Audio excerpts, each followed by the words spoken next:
कश्मीर कश्मीर कश्मीर। ऐसा क्या है कश्मीर में जिसके चक्कर में पाकिस्तान पागलों की तरह पड़ा है।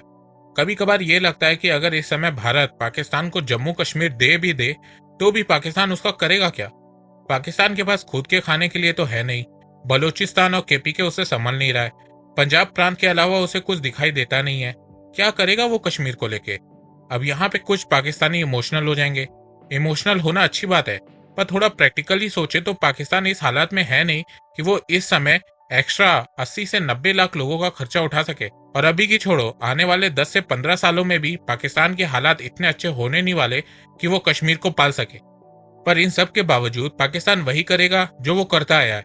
जब भी पाकिस्तान में कोई प्रॉब्लम आएगी, जैसे कि पॉवर्टी, अनएम्प्लॉयमेंट, करप्शन, तो वो पाकिस्तान के लोगों के सामने इन सब मुद्दों से ध्यान हटाने के लिए कश्मीर का मुद्दा छेड़ देगा। यूएन के पास जाएगा, जबकि यूएन भी इस नाटक को समझता है। इसीलिए पाकिस्तान की कश्मीर में कोई भी हेल्प नहीं करता है। और वो हेल्प क्यों नहीं करता है वो मैं आपको वीडियो में आगे बताऊंगा। तो शुरू से शुरुआत करते हैं, जिससे सब कुछ क्लियर हो सके।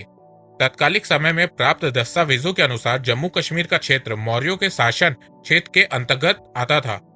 अरे यार, कुछ ज्यादा ही पीछे चला गया, थोड़ा आगे आता हूँ। साल 1586 के आसपास मुगलों ने कश्मीर को अपने कब्जे में कर लिया। यह समय अकबर के शासन का समय था। इसके बाद अफगानियों ने सन 1751 के आसपास कश्मीर में आक्रमण करना प्रारंभ किया। उस समय के अफगान शासक अहमद शाह अब्दाली ने कमजोर मुगलों को हराकर यहाँ पर अपना राज्य स्थापित किया। इसके कुछ सालों के बाद 1819 में सिखों के तत्कालिक राजा महाराजा रणजीत सिंह ने अफगानियों को हराकर कश्मीर को अपने राज्य में मिला लिया। साल 1886 में जब महाराजा रणजीत सिंह की मृत्यु हो गई, तब उस समय अंग्रेजों ने सिख एंग्लो युद्ध में सिखों को हराकर यहाँ पर डोगरा वंश के लोगों को शासन करने के लिए छोड़ दिया। कहा जाता है कि डोगरा वंश के महाराजा गुलाब सिंह ने इस राज्य में राजा बनने के लिए 75 लाख रुपए दिए थे। अब ये कितना सच है ये तो पता नहीं, पर इसके बाद इसी वंश ने यहाँ पर 100 वर्षों तक राज किया। फिर आता है साल 1947। महाराजा हरि सिंह ये चाहते थे कि बंटवारे के बाद कश्मीर ना तो भारत में शामिल हो, ना ही पाकिस्तान में। हरि सिंह कश्मीर को एशिया का स्विट्जरलैंड बनाना चाहते थे। इसी समय यहाँ पर नेशनल कॉन्फ्रेंस पार्टी के संस्थापक शेख अब्दुल्ला और उनके लोग कश्मीर में लोकतंत्र, डेमोक्रेसी लाने के लिए काम कर रहे थे। ये चाहते थे कि कश्मीर में किसी राजा का राज्य ना हो, लोकतंत्र की स्थापना हो, और या फिर ऐसा हो कि राजा रहे पर उसके पास बहुत ही सीमित शक्तियां हो। इस पार्टी को उस समय की पार्टी इंडियन नेशनल कांग्रेस का भी पूरा सहयोग प्राप्त था। इसी समय जिन्ना ये चाहता था कि भारत दो भागों में हिंदू और मुस्लिम के नाम पर विभाजित हो। उनका यह मानना था कि दो देश बने, एक हिंदू देश और एक मुसलमान देश। इस तरह से जिन्ना का कहना था कि उस समय 77% वाले मुस्लिम आबादी वाला कश्मीर पाकिस्तान में शामिल हो जाए। लेकिन महाराजा हरि सिंह ने ऐसा नहीं होने दिया और उन्होंने एक समझौते पर हस्ताक्षर किया कि कश्मीर से दोनों देश भारत और पाकिस्तान के व्यापार आदि जारी रहेंगे, पर कश्मीर किसी भी देश में शामिल नहीं होगा। इससे पहले यह समझौता हो पाता कि पाकिस्तान ने अपनी तरफ से पश्तून लड़ाकों को मोर्चे के लिए भेज दिया। इन सैनिकों ने 22 अक्टूबर को कश्मीर की घाटी में आक्रमण कर दिया। इस पर महाराजा हरि सिंह ने भारत से सैन्य मदद मांगी। इस पर भारत ने महाराजा हरि सिंह से भारत में शामिल होने का प्रस्ताव दिया।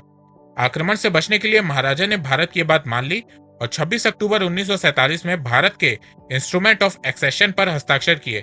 पाकिस्तान ने इस पर आपत्ति जताई और ये कहा कि ये ट्रीटी कश्मीर के लोगों की मर्जी के खिलाफ है, किंतु ये ट्रीटी पूरी तरह से कानूनी थी और इस पर अमल भी किया गया। उसके बाद शेख अब्दुल्ला को इमरजेंसी ऑफ एडमिनिस्ट्रेशन के पद पर महाराजा द्वारा नियुक्त किया गया ताकि वो स्थिति संभाले। इसके बाद महाराजा ने श्रीनगर छोड़ दिया और शासन से अलग हो गए। इंस्ट्रूमेंट साइन होने के बाद भारत ने अपनी सेना को पाकिस्तान से लड़ने के लिए भेजा और इसी के साथ भारत पाकिस्तान की पहली कश्मीर की लड़ाई शुरू हुई।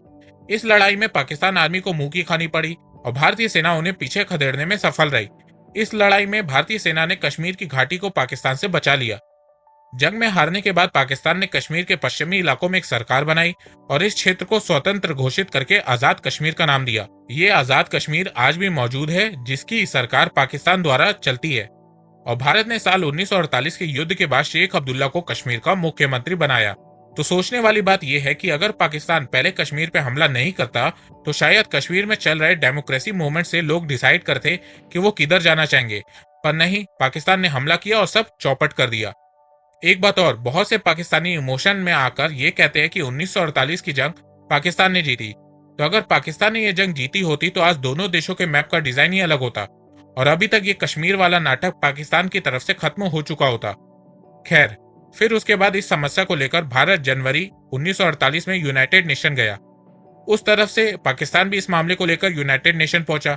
यहाँ पर कश्मीर समस्या को देखते हुए यूनाइटेड नेशन ने एक कमीशन बैठाया, जिसका नाम United nation commission for India and Pakistan रखा। इसमें कुल 5 सदस्य शामिल थे।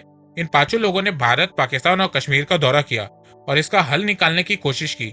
यूनाइटेड नेशन के इस कमीशन से एक रिजोल्यूशन अपडेट किया गया। इस रिजोल्यूशन में 3 नॉन बॉन्डिंग स्टेप थे।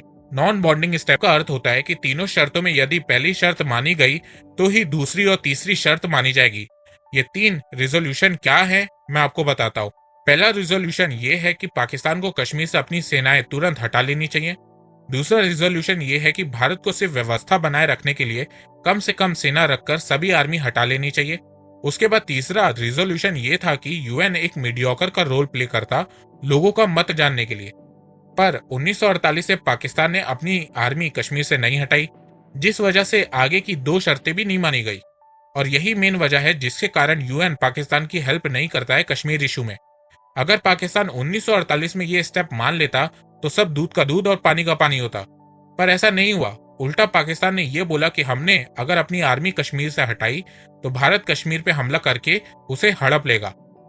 प्रैक्टिकली सोचे तो यह चीज पॉसिबल ही नहीं थी, क्योंकि भारत को आजादी मिले 1 ही साल हुआ था और अगर वो कश्मीर पे हमला करता तो उस समय यूएन आराम से भारत की बैंड बजा देता, क्योंकि भारत उस समय कुछ नहीं था, ना इकोनॉमिकली स्ट्रांग था ना ही मिलिट्री।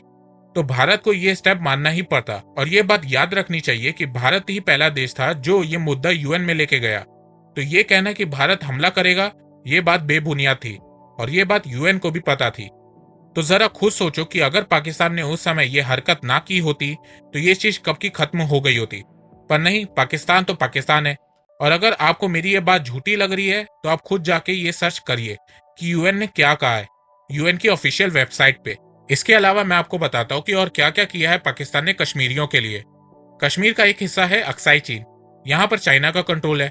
चाइना ने साल 1962 में अक्साई चीन पर कब्जा कर लिया जब भारत चाइना से युद्ध हार गया था।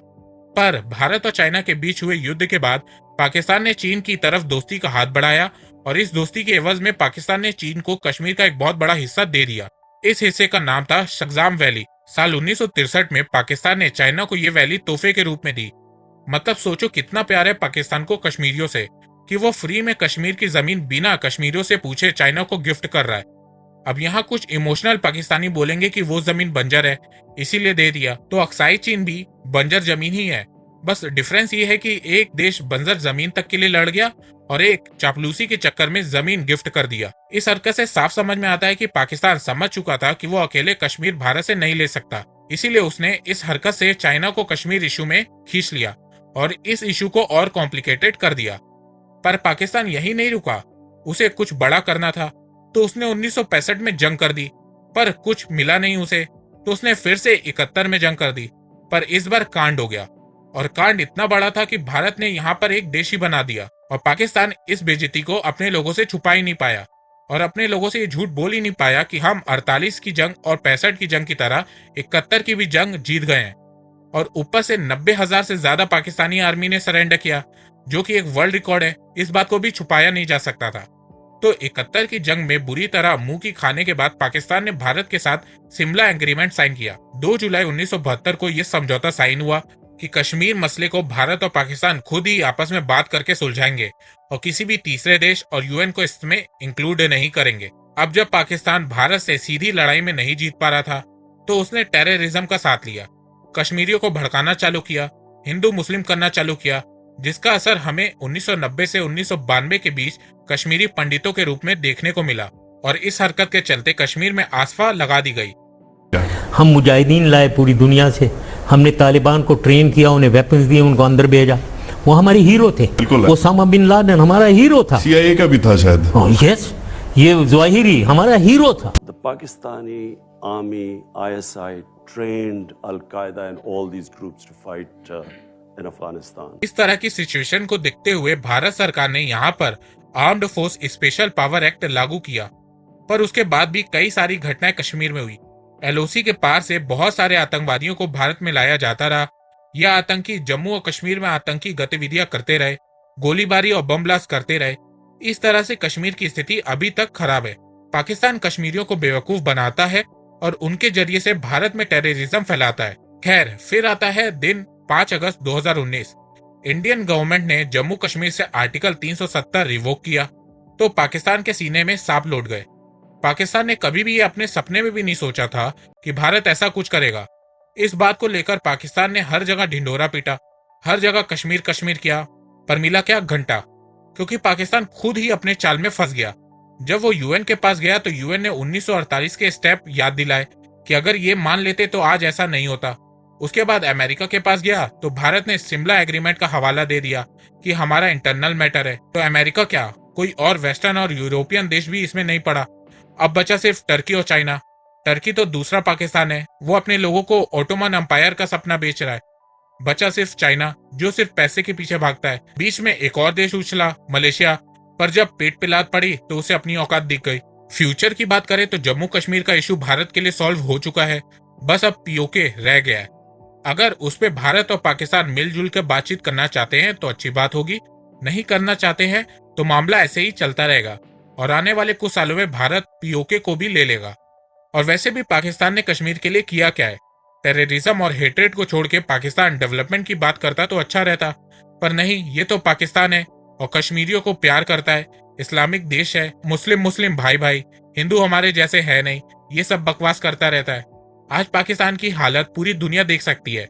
कश्मीर के चक्कर में जंग हार गए हैं, अपना एक हिस्सा खो दिया है, टेररिज्म बढ़ाई है, जिसके चलते पॉवर्टी, करप्शन और अब कर्ज में डूबा हुआ है। और हंसी तब आती है कि इन सब चीजों के बावजूद पाकिस्तान अब भी वही सेम चुतियापा कर रहा है। दोस्तों, अगर आपको ये वीडियो पसंद है तो आप इस वीडियो को लाइक कीजिए, आप इस वीडियो को सभी के साथ शेयर कीजिए और आप अपनी राय मुझे कमेंट कर भी बता सकते हैं। पर हाँ, चैनल को सब्सक्राइब करना बिल्कुल भी मत भूलिएगा। अब तक के लिए बस इतना ही। धन्यवाद। जय हिंद, जय भारत।